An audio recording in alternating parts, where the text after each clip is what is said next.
오늘 하나님께서 우리에게 주시는 말씀은 시편 8편입니다. 시편 8편 1절부터 9절까지 말씀. 오늘 본문의 이 내용을 가지고 건강한 자기 사랑이라고 하는 말씀에 제목으로 함께 의견을 나누고자 합니다. 성경에는 난해 구절들이 많이 있습니다. 한마디로 해석하기가 쉽지 않은, 하나님의 뜻이 분명히 드러나지 않아서 그 뜻을 쉽게 해석할 수 없는, 또 때로는 본문의 내용을 가지고 이렇게도 해석할 수 있고 또 저렇게도 해석할 수 있는, 그러나 분명한 정답을 내리지 못하여 망설이게 되는 그러한 난해한 구절들이 있습니다. 그러나 오늘의 본문은 그런 난해한 구절은 아니지만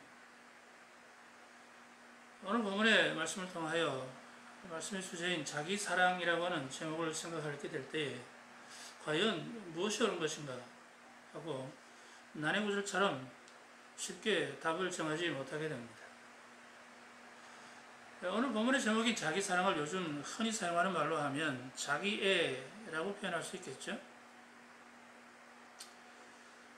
자기애를 나르시시즘이라고 합니다. 대부분의 많은 사람들은 이 자기애라고 하는 단어나 나르시시즘이라고 하는 단어를 대부분 부정적으로 생각을 합니다. 그러나 사실 여러분, 자기애 자체는 나쁜 것이 아니지 않습니까? 모든 인간에게는 기본적으로 자기애가 있습니다. 자기애는 내가 그래도 살만한 가치가 충분한 존재라는 느낌과 생각을 가지게 되는 것이고, 그리고 나 자신이 잘 되기를 바라는 그런 마음이죠. 그런데 이러한 자기애는 건강한 자기애와 병적인 나르시시즘까지 그 스펙트럼이 굉장히 넓다는 게 문제가 됩니다. 우리가 지향해야 할 그 자기애는 어디서부터 어디까지인가? 또 우리가 개선하고 버려야 할 그런 자기애는 어떤 것이 있는가 하는 것을 정하게 될 때 그 스펙트럼이 너무 넓기 때문에 단정적으로 정답을 내리기가 어렵다는 것이죠. 개인적으로나 사회적으로 문제가 되는 것은 병적인 나르시시즘이고, 건강한 자기애를 갖고 사는 것은 지극히 바람직한 일인 것입니다. 그런데 이 두 가지 현상에 대하여 정확한 경계를 정하기는 어려운 면이 있긴 하지만, 그럼에도 불구하고 건강한 자기애와 병적인 나르시시즘, 이 둘의 차이점은 어느 정도 구분할 수는 있습니다. 먼저 건강한 자기애를 가진 사람은 자기 자신을 있는 그대로 사랑하기 때문에 좋은 점과 부족한 점을 있는 그대로 수용할 수 있습니다. 따라서 타인에게 인정하고 칭찬받으려고 지나치게 자신을 닥달하거나 학대하지를 않죠. 반면에 병적인 나르시시즘은 언뜻 보면 자신을 매우 사랑하는 것 같이 보이지만, 사실 이들은 현실의 자신을 있는 그대로 사랑하는 것이 아니라 본인이 생각하고 상상하는 이상적인 페르소나를 구축한 뒤에 자아도취에 빠진 상태로 살아가게 됩니다. 이들의 내면 깊숙한 것을 들여다보면 열등감과 피해의식, 그리고 수치심이 가득한 것을 발견하게 됩니다. 그래서 이러한 불편한 감정으로부터 도망가기 위하여 자신을 과대포장하기도 하죠. 그리고 타인으로부터 인정과 칭찬을 받으려고 미친 듯이 매달리게 되는 것입니다. 그래서 이런 것을 병든 자기애 또는 가짜 자기애라고 표현을 합니다. 그러나 오늘은 이런 논점에 대하여 심리학적으로 접근하거나 풀어보고자 하는 것이 아니라 성경적으로, 과연 성경에서는 뭐라고 말씀하고 어떻게 정의하고 있는지를 알아보고자 하는 것입니다. 말씀을 나누기에 앞서서 먼저 이런 질문을 한번 해봅니다. 나 자신을 사랑하고 돌보고 가꾸는 것은 과연 성경적일까? 이 질문에 대하여 여러분들은 어떻게 생각하십니까? 신앙생활을 열심히 하는 사람들 중에 상당수의 사람들에게 이러한 질문을 던지게 되면 대부분의 사람들은 분명한 해답을 찾지 못하고 전전긍긍하면서 헷갈려 하기도 합니다. 어쩌면 이기주의에 대한 경계심 때문에 분명한 선택을 하지 못하는 것일 수도 있고, 또는 혹시 자기를 사랑하는 것으로 인하여 우리의 신앙이 잘못되는 것은 아닐까 하는 불신앙에 대한 경계심 때문일 수도 있습니다. 그리고 또 어떤 이들은 자신을 사랑하고 돌보는 것에 대하여 그것은 비성경적이다. 아니, 하나님 사랑이 우선이 되어야 하고 먹든지 마시든지 다 하나님의 영광을 위하여 하라 말씀하신 것처럼 그 무엇보다 최우선으로 하나님을 사랑해야지 자신을 사랑하고 돌본다는 것은 하나님의 뜻과는 상반되는 것이라고 그런 이야기를 하면 아주 화들짝 놀랍니다. 그리고 극히 인본주의적인 발상이라고 하면서 그런 생각 자체를 폄하하는 사람이 있습니다. 그래서 그런 생각에 깊이 빠져서 자신을 아끼거나 자신의 삶을 돌보지 못한 채 심지어는 건강까지 잃어버리고 자신의 삶이 무너지고 망가져 가면서까지 그런 상황을 뻔히 보고 있으면서도 방치하는 사람들이 있습니다. 심지어 어떤 사람은 그런 생각으로 인하여 자신의 가정이 깨어지는 상황에도 불구하고 상관없다는 식으로 하나님 사랑을 외치며 세상을 구하려고 애쓰는 메시아 콤플렉스에 빠져있는 사람들도 있습니다. 제가 이렇게 말씀드리면 설마 그런 사람이 있겠어 라고 생각할지 모르겠지만 우리 주변에도 흔히 이런 사람들은 볼 수 있습니다. 건강한 자기의 또 병적인 나르시시즘을 구분하지 못한 채 그저 하나님 사랑이라고 말을 하면서도 과연 그것이 궁극적으로 하나님을 사랑하는 것인지 본인도 헷갈려하며 결국에는 자신도 망치고 하나님의 영광까지도 가리우는 그런 일들을 하면서도 모르고 있는 사람들이 많습니다. 제가 잘 알고 있는 후배 한 사람이 있습니다. 참 성실하고 순수한 사람인데 신앙은 그렇게 좋지 않은 것 같아요. 와이프 따라 그냥 간신히 교회를 나가서 신앙생활 좀 하다가 또 조금 어떤 어려움이 있거나 상황이 좀 여의치 않으면 중도에 포기하고 깊방하게 들어가는 그런 신앙을 소유한 사람입니다. 그럼에도 불구하고 자기 아내가 신앙생활 하는 것에 대해서는 일절 간섭하거나 불편해하지 않습니다. 자신의 아내는 교회 권사로 직분을 감당하고 있는데 참 열심인 것 같아요. 교회를 잘 섬기고 열심히 신앙생활하고 무슨 일만 있으면 교회를 쫓아가서 교회를 섬기고 또 주의 종들의 어떤 사역들을 이렇게 동력하면서 열심히 하시는 것 같아요. 그런데 문제는 그로 인하여 가정을 제대로 돌보지 못한다는 것입니다. 아이들이 2명이 있는데 2명도 물론 최선을 다해서 한다고는 하지만 부족한 점들이 참으로 많죠. 어떻게 사람이 이것저것 다 할 수 있겠습니까? 교회 일에 최선을 다한다면 한쪽 일은 좀 소홀해지는 것이죠. 또 남편에게도 제대로 섬겨주거나 또 이렇게 하지를 못합니다. 그런 가운데 가게를 한번 운영해보고 싶다고 해서 돈은 없고 대출을 받아서 이렇게 지원을 해준 것 같아요. 그래서 가게도 이렇게 월세도 없고 또 시설을 해서 장사를 이렇게 하는데 늘 교회 가서 사는 거예요. 교회 무슨 일만 있으면 그냥 쫓아가면 어떻게 가겠습니까? 샷타문을 내려야죠. 장사는 포기하고 그냥 가는 거예요. 누구 신방해야 된다. 어떤 성도 집에 무슨 일이 있다. 교회에 무슨 일이 있다. 전도사님이 또 목사님이 부르시면 그냥 쫓아가는 거죠. 제가 여러분 목사로서 그런 성도가 있으면 참 감사하고 귀한 일이다 라고 칭찬해 줄만 합니다. 그럼 여러분 제가 지금 이런 이야기 하는 것은 그분이 최선을 다해 교회를 섬기고 또 교육자들의 사역을 도와주고 하는 일에 대하여 내가 부정적으로 이야기하는 것이 아니라 그로 인하여 자신의 삶이 자신의 가정이 어떻게 되는지를 이야기하고자 하는 것이죠.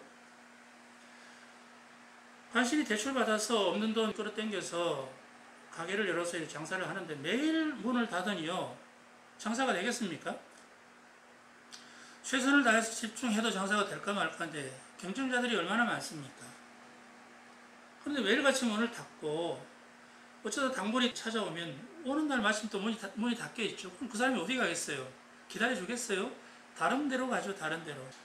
몇몇 있는 단골 손님들마다 다 뺏기고 장사가 안 되는 거죠. 내 돈을 끌어들여서 한 것이 아니라 대출을 받아서 남의 돈을 빌려서 지금 하고 있는 것인데 이자도 갚아야 되고 원금도 갚아야 되는데 매달 적자의 허덕이니 이게 웃으면서 살겠습니까? 그러니 서로 불편한 이야기를 하고요. 또 부정적인 소리를 하게 되고 또 상대방의 마음을 아프게 하는 그런 말들을 서로 하게 되지요. 자신이 지금 어떤 지금 삶을 어떤 상태로 살아가고 있는지는 돌아보고 점검하지를 않고 자신의 마음이 불편한 것에 대하여 남편이 그런 이야기를 하는 것에 대하여 간섭한다, 듣기 싫다라고 생각하고 이혼하자고 했습니다. 그런 일에 대하여 이 친구가 한번 또 저한테 넌지시 이야기했던 적이 있는데 참으로 안타까웠습니다. 안타까웠습니다. 무엇이 옳은 것인지, 무엇이 정말 하나님을 사랑하는 것인지, 그분은 자신은 최선을 다해 하나님을 사랑하고 교회를 섬기고 주의 종들의 사역을 도와주고 또 필요를 채우겠다고 생각하고 그것이 궁극적으로는 하나님 나라를 위하여 하나님을 위하여 하는 것이라고 하지만 그것으로 인해 어떤 결과가 나타나는지는 생각하지 않고 무조건적인 하나님 사랑이라고 생각하고 쫓아가는 것에 대하여 참으로 안타까웠죠. 그래서 이제 이 친구에게는 제가 참고 인내하며 신앙을 통하여 회복되기를 권면하며 또 기도해 준 적이 있습니다. 그리고 한참이 지나서 교회에 쫓아왔어요. 쫓아와서 저를 보자마자 펑펑 오는 겁니다. 이혼을 하자고. 이혼을 본인은 이제 하기 싫어서 다시 한번 생각해보자. 마음을 다져서 이 문제를 해결해보자 라고 이야기를 했지만 아내는 싫다는 것입니다. 굳이 이혼을 하겠다고 이야기를 했다는 것입니다. 그래서 결국에는 이혼을 했습니다. 또 하나님 사랑에 대한 해석이 잘못되고 또 잘못된 적용으로 인하여 가정이 깨어진 거거든요. 아이들은 아이들대로 큰 상처를 받고 남편은 남편대로 이렇게 마음을 추스리지 못하고 굉장히 오랫동안 굉장히 힘들어했습니다. 과연 이게 하나님 사랑일까요? 과연 이게 하나님이 원하시는 사랑의 방법일까요? 하나님이 과연 우리에게 무엇을 원하시는지 분별하지 못한 채 행하는 무조건적인 자기가 생각하고 자기가 상상하며 자기가 만들어 놓은 이상적인 페르소나를 통하여 그 뒤에 나타나지는 부정적인 일들은 전혀 생각하지 않고 행하는 이런 일들은 우리가 한번 깊이 한번 생각해보고 다시 한번 자각해야 합니다. 여러분, 먼저 결론을 말한다면 건강한 자기사랑과 정당한 자기돌봄은 비성경적인 것이 아닙니다. 이것은 불신앙이 아닙니다. 그것은 성숙한 그리스도인으로서 마땅한 것일 뿐만 아니라 반드시 그리스도인들이 지향해야 할 삶의 바른 자세입니다. 종교개혁자 칼뱅이 가장 존경했던 중세 신학자 중에 클레르보 베르나르라고 하는 사람이 있습니다. 이 사람은 신앙인으로서 건강한 자기사랑이야말로 신앙의 최고 목표가 되어야 한다는 주장을 한 사람입니다. 그런 주장을 하는 가운데 자기사랑에 대하여 단계별로 분류를 합니다. 첫째는 신앙의 가장 낮은 단계는 자신을 위하여 자신을 사랑하는 것이라고 말하죠. 우리도 이 정도면 쉽게 분별할 수 있겠죠? 분명히 이것은 이기적인 가치가 아닙니다. 이것은 분명 자기중심적인 생각에서 출발한 것이고 오직 자신의 뜻을 관철시키고 자신의 목적을 이루기 위한 방편으로 자기에게 집중된 자기를 사랑하는 것이 분명합니다. 그런데 그보다 조금 더 높은 단계에 이르게 되면 자신을 위하여 하나님을 사랑하게 된다라고 말을 합니다. 해석하기 어렵습니까?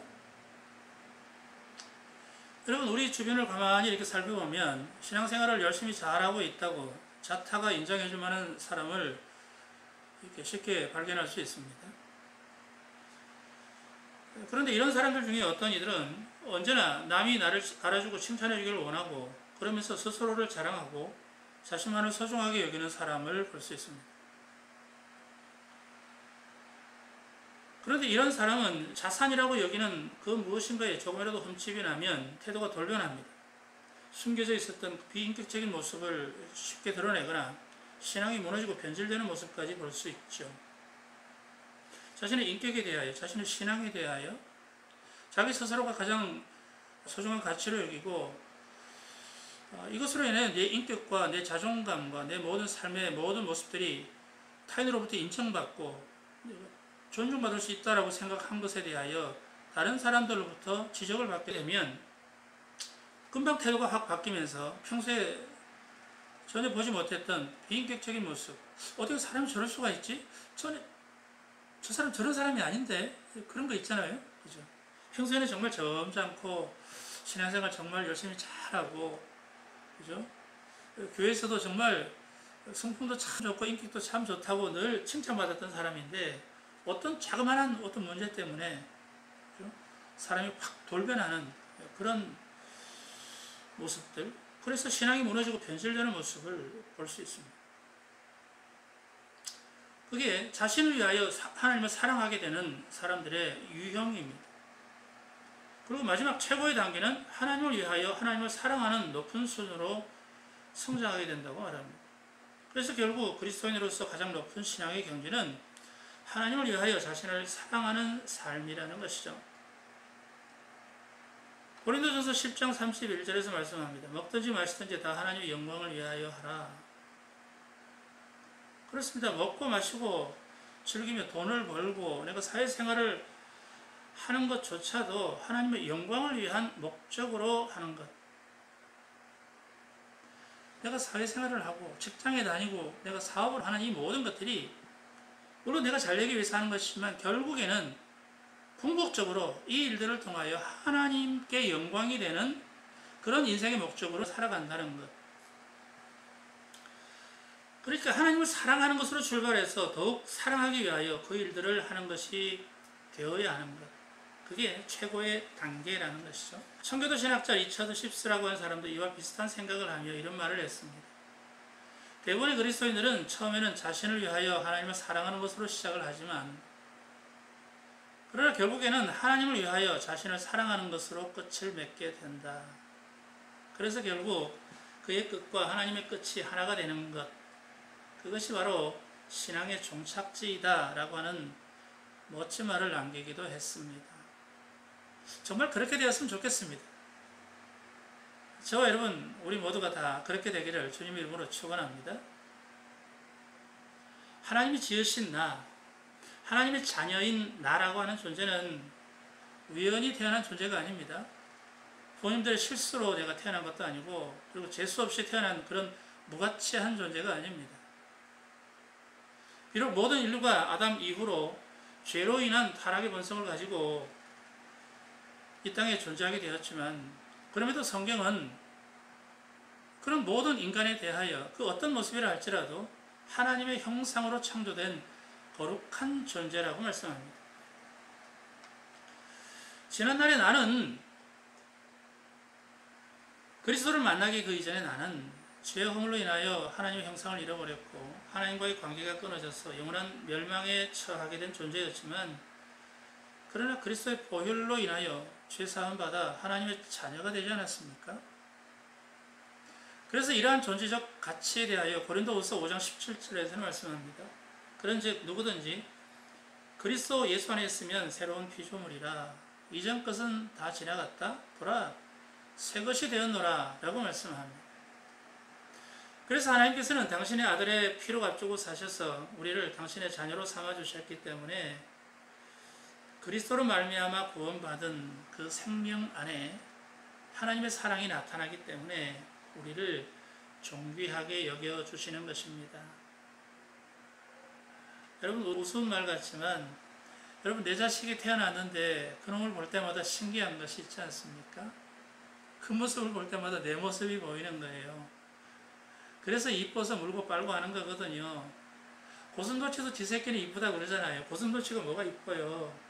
여러분 객관적으로 볼 때 내 자식이지만 우리 자식보다 훨씬 더 잘생긴 애들이 많잖아요. 그럼에도 불구하고 내 자식이 가장 소중하고 가장 이뻐 보이고 그래서 막 물고 끌고 하는 것은 그 아이를 통하여 내 모습을 볼 수 있기 때문에, 그죠? 그 안에 내 자식 안에 있는 내 생명을 볼 수 있기 때문에 이쁜 거지요. 근데 여러분 반대로 만약 내 모습이 안 보이고 옆집 그놈이 보인다면 어떻게 되겠습니까? 물론 오늘을 살아가는 내 삶의 모습 속에는 연약하고 부족하며 더럽고 추한 것들이 여전히 남아 있습니다. 그러나 그것은 우리의 육신 안에 여전히 남아있는 죄성 때문에 그런 현상들이 나타나는 것이죠. 지난날 우리의 타락한 본성으로 인하여 오직 육신의 것만 쫓아 살아갔던 자였고, 그리고 예수를 믿으면서도 여전히 연약하고 불순종하며 불신앙 가운데 살아가는 모습은 지금도 여전히 남아있지만, 그러나 예수를 영접하여 구주로 믿는 우리 안에는 하나님의 영이 거하십니다. 그리스도의 영이신 성령이 우리 안에 거하신다는 거예요. 우리를 사랑하시는 하나님은 우리를 그리스도의 보혈로 정결케 하셔서 당신의 영이 거하시는 성전 삼으셨습니다. 성전으로 삼으셨다는 것은 우리 안에 항상 계시겠다는 것입니다. 왔다 갔다 한다든지 필요에 의해서 관계를 맺고 교제를 나누시겠다는 것이 아니라 우리의 심령을 성전 삼아서 영원토록 거하시며 우리와 함께 하시겠다는 것입니다. 하나님은 예수를 믿음에도 여전히 나타나는 연약함과 허물된 모습을 속속들이 다 알고 계심에도 불구하고 여전히 우리를 사랑하시고 우리 안에 영원토록 거하시기를 원하시는 것입니다. 그래서 성령께서 우리 안에 계신다는 이러한 사실을 통하여 우리가 얼마나 소중한 존재인지, 또 얼마나 하나님께 사랑받는 존재인지 확인할 수 있는 분명하고 확실한 증거가 되는 것입니다. 여러분, 하나님이 내 안에 계시는데 이 얼마나 영광스러운 일이며 얼마나 자랑스러운 일이며 남들이 얼마나 부러워할 일입니까? 오늘 내가 스스로를 바라보는 나의 모습이나 형편이 비록 초라하고 보잘것없이 보일지라도 분명 하나님께서 저와 여러분 우리 모두를 당신의 형상을 닮은 존재로서 선하게 창조하시고 또 우리의 실수와 연약함으로 타락했을 때 우리를 버리지 아니하시고 독생하신 아들의 피로 구원해 주셨다면 그 사실만 생각해도 감동이 되고 또 감사해야 하지 않겠습니까? 어디 그뿐입니까? 아들의 피로 값주고 사셔서 구원하셨을 뿐만 아니라 우리를 당신의 자녀로 삼아주셨습니다. 그러면서 말씀하시죠. 내가 너를 지었나니 너는 내 것이라. 하나님께서 그렇게 말씀하신다면 우리는 그 은혜, 그 사랑에 감사하고 또 감사할 수 있어야 합니다. 그리고 그것으로 날마다 기뻐할 수 있어야 하는 것입니다. 우리가 이 사랑을 믿고 진정으로 누릴 수 있어야 나 자신을 사랑할 뿐만 아니라 다른 사람까지도 사랑하고 용서할 수 있는 능력이 생기게 되고, 그리고 무엇보다 그래야만 하나님을 진정으로 사랑할 수 있습니다. 그러나 반대로 이 사실을 받아들이지 못하면 자기 연민에 빠지게 되죠. 그래서 하나님의 형상을 닮은 거룩한 존재인 것을 누리지 못할 뿐만 아니라 타인까지 용납하지 못합니다. 또 용서할 수 있는 내적인 힘이 없습니다. 그렇기 때문에 오늘 우리에게 필요한 것은 자기 몰두나 집착이 아니라 정확한 자기 인식입니다. 사랑하는 여러분, 하나님께서 새롭게 창조하신 오늘의 여러분 자신을 사랑하고 아껴주십시오. 그리고 여러분 자신을 꼭 안아주십시오. 여러분이 세운 인생의 목적을 위하여 얼마나 애쓰고 수고했습니까? 때로는 고통의 눈물을 흘리고 안타까워하고 슬퍼하고 또 외롭기도 하고, 그렇죠? 그러면서 험한 세상을 열심히 달려왔지 않습니까? 그런 여러분 자신을 꼭 안아주고 격려해 주십시오. 그리고 소중하게 돌보고 잘 가꾸어 주십시오. 얼굴도 가꾸시고 마음도 가꾸십시오. 그리할 때 하나님의 사랑받는 귀한 존재로서 완성이 되어져서 이웃을 내 몸과 같이 사랑하라고 하는 명령에 기쁨으로 순종하게 될 뿐만 아니라 하나님을 깊이 사랑하는 여러분들이 되어질 것입니다. 하나님을 깊이 사랑하기 위하여 자신을 아끼고 사랑할 수 있는 여러분들이 되어서 이웃을 내 몸과 같이 사랑하고 하나님을 깊이 사랑하는 여러분들이 다 되어서 날마다 기뻐하고 감사하고 찬송하는 복된 삶이 되어지기를 주님의 이름으로 축원합니다.